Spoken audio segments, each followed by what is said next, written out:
Hey, joining us from the West Virginia Hospital Association is the president and the CEO, Jim Kaufman. Jim, thanks so much for coming in today. Thank you for the opportunity to join you. Yes, well, talk about the state's hospitals and how they are growing the economy. Sure. Well, you think about it, the West Virginia hospitals directly employ 53,000 West Virginians, Wow. Generating $3.5 billion in direct salaries and benefits, $12 billion for the economy overall. So we produce a lot of efforts, and we're often the state's largest private employer in any given community. Wow. So in addition to the jobs, how are hospitals benefiting our communities? Well, a lot of people don't realize the hospitals in West Virginia, we generate over $1 billion in community benefits, and specifically it's about $100 million for things like community education.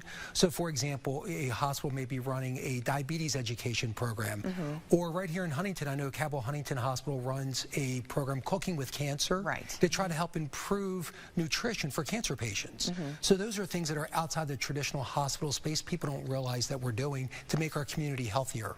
Okay. Now, we hear all the time in the news that West Virginia is facing healthcare workforce shortages.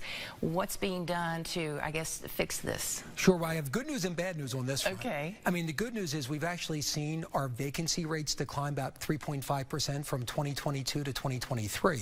That's good news. And those are really due to the hospitals offering tuition assistance, stipends, sign-on bonuses, and trying to raise salaries to be more competitive. That's the good news. The bad news is we are still looking at about a 10% vacancy rates in things such as nursing, respiratory therapy, laboratory, which is still greatly impacting our ability to provide timely care. But it's just not hospitals that are having these challenges. You're seeing the same challenges with like EMS. Right. Yeah, we're seeing it across the board there. So how is the workforce issue, do you think, affecting healthcare delivery services? And what you're seeing is sometimes services may be delayed, or you may get deferred. Or, I mean, one of the things that we see is we hear often people complain about the long waits in the emergency room, because it's really a challenge of getting patients through upstairs to other beds or transferred to other facilities. So it's really clogging the whole system.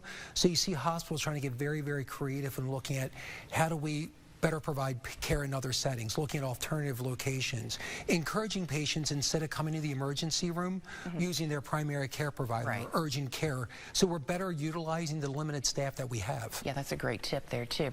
Okay, as we're ending the West Virginia legislative session here, anything coming out of it that will, benefit the hospitals, or any news that affects hospitals? Sure, there's a lot of things. Actually, I got to be thankful to the governor and the state legislature for giving us the resources that we need to help offer competitive salaries as we're recruiting those healthcare professionals. Also, there is legislation that's actually on the House floor today that is related to anti-doxing. So this is preventing the public from releasing confidential personal information for healthcare workers and first responders to provide those healthcare workers those additional protections. But also there's legislation that we're dealing with looking at providing a savings from pharmaceutical costs to covered entities such as hospitals, black lung clinics, federally qualified health centers that allows us to enjoy that savings so we can support other community benefits. If people want to get involved, find out more about what's going on in our healthcare system, any place we should start? I want to suggest two. One, visit the local website for your local hospital, because they're doing a lot of great things in their community to help make their community healthier.